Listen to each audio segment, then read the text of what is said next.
ঠিক আছে ঠিক আছে, আমায় যখন ধরেছিস রে, এই বস্ত্র দিয়ে এবার আমার নয়ন দিকে বেঁধে দে।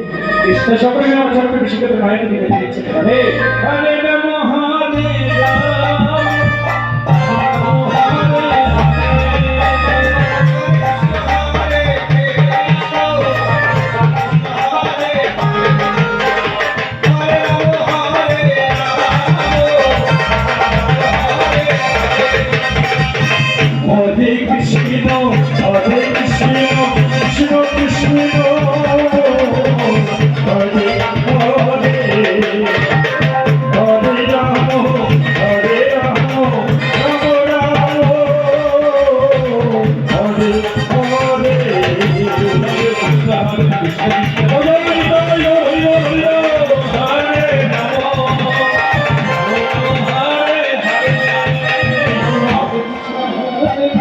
আজ মনে